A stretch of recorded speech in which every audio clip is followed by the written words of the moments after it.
Hello everyone, now let us discuss about pharmacology of 5-hydroxytryptamine agonist or serotonin agonist.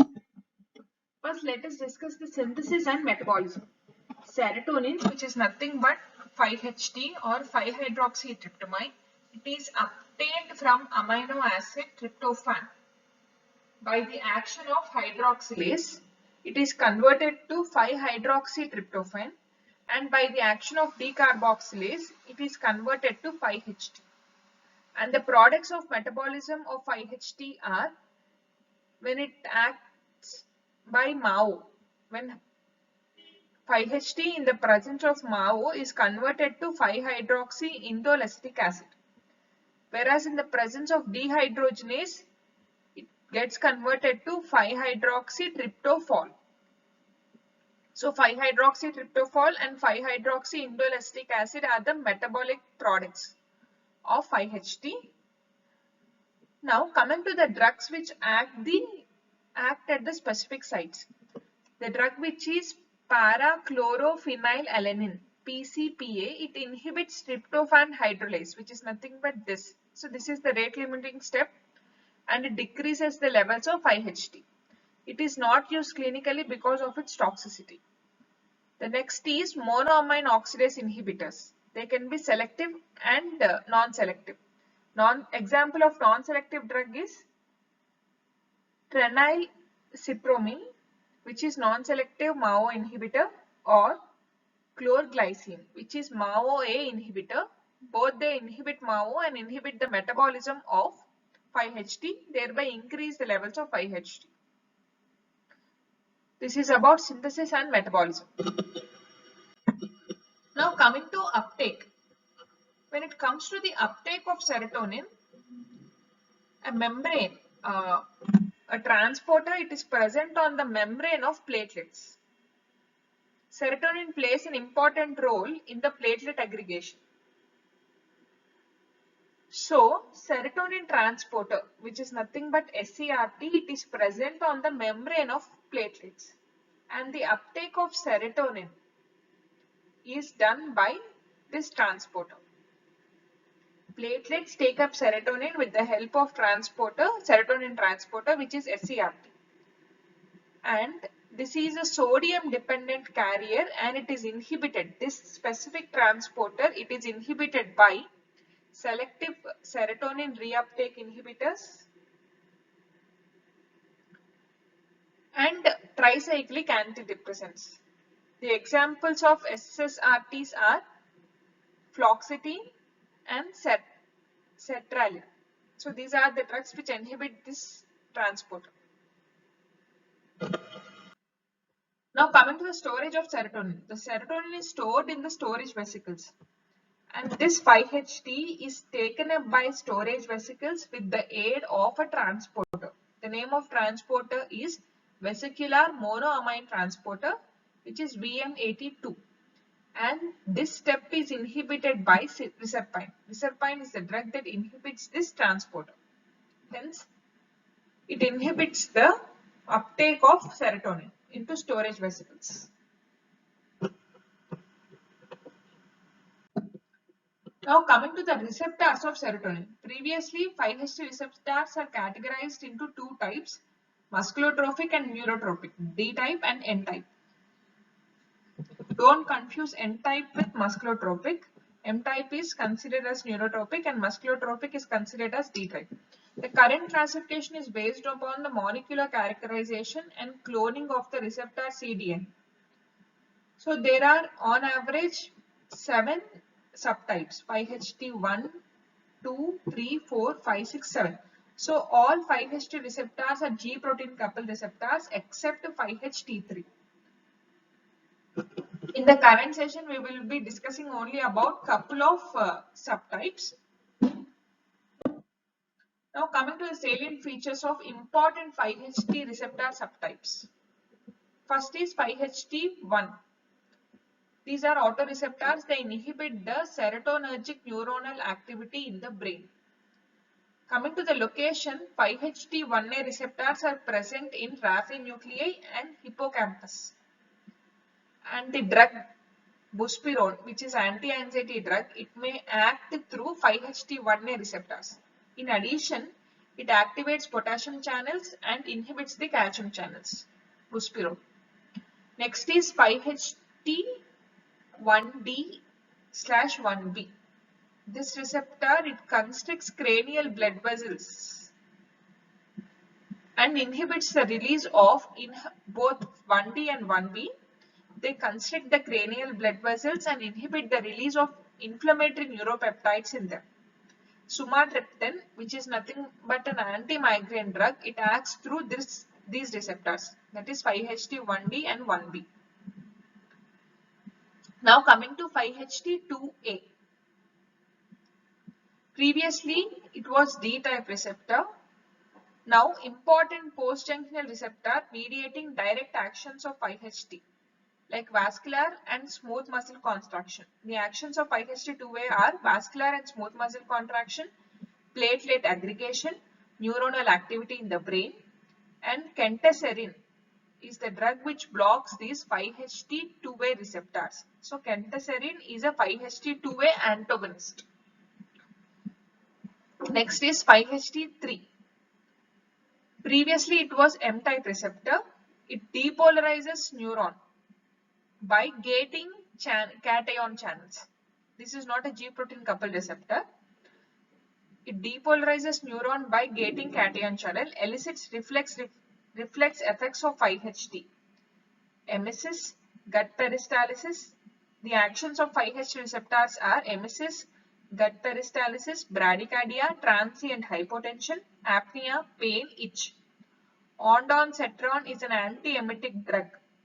So this is a 5-HT3 antagonist. Because 5-HT3 receptor causes emesis, its antagonist is used as antiemetic. Example is ondansetron.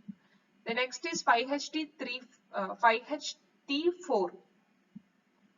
They mediate intestinal secretions, augmentation of peristalsis. Cisapride is a selective 5-HT4 agonist.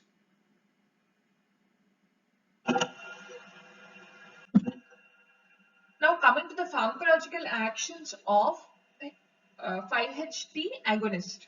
First, let us discuss about CVS, cardiovascular system. First, we'll discuss the effect on blood vessels.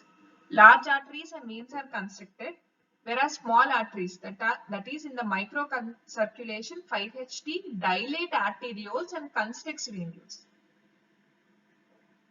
Large arteries and veins, both of them are constricted, but arterioles are dilated and venules are constricted. Additionally, it causes release of adrenaline from adrenal medulla and it evokes cardiovascular reflexes.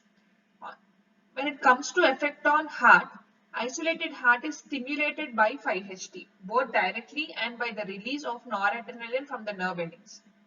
And 5-HT is not actively involved in the physiological regulation of BP, but it can cause a three-phasic effect in case of animal models. Here we are not discussing that. As of now, in human physiology, 5-HT is not involved in the physiological regulation of BP. Now coming to the effect on smooth muscles. You can see the various receptors and their specific effect on the smooth muscles of G8 or gut. First is 5-HT2A. It causes intestinal smooth muscle contraction. The next is 5-HT3. It causes fast depolarization of enteric plexus neurons, releases 5-HT from enterochromaffin cells. The next is 5-HT4. It lowers esophageal sphincter contraction. It lowers the esophageal sphincter contraction, enteric plexus. ACH release leads to ACH release, peristalsis, intestinal mucosa secretion. It increases peristalsis and intestinal mucosa secretion. This may lead to diarrhea. Next is 5-HT1. It causes slow depolarization of enteric plexus neuron. 5-HT3 causes fast depolarization of enteric plexus neurons, whereas 5-HT1 causes slow depolarization of enteric plexus neurons. Now coming to the effect on glands, 5-HT inhibits gastric secretions of both acid and pepsin, and this leads to ulcer protective property. Next is effect on nerve endings and adrenal medulla. Activation of efferent nerve endings result in tingling and pricking sensation as well as pain, whereas depolarization of visceral efferents elicits respiratory and cardiovascular reflexes, nausea and vomiting. When compared to histamine, it is less potent in releasing the catecholamines, though 5-HT also releases adrenaline from adrenal medulla. Coming to the effect on respiration, a brief stimulation of respiration, mostly reflex from bronchial efferents and hyperventilation are the usual response, but larger doses can cause transient apnea through coronary chemoreflex. Coming to the effect on platelets, 5-HT causes changes in the shape of platelet and is a weak aggregator through 5-HT two-way receptors. However, it does not induce the release reaction. Next is effect on CNS. It does not cause blood-brain barrier, serves as an inhibitory transmitter. Direct injection of 5-HT in the brain produces sleepiness, changes in body temperature, hunger and variety of behavioral effects. Now coming to pathophysiological roles. First is the action as neurotransmitter. Coming to the location, 5-HT is present in raphe nuclei of brainstem and substantial nigra. It involves in sleep, temperature regulation, thought, cognitive function, behavior and mood appetite, vomiting and pain perception. Coming to action as precursor of melatonin. It acts as a precursor of melatonin in the pineal gland. It is believed to regulate biological clock and maintain the circadian rhythm.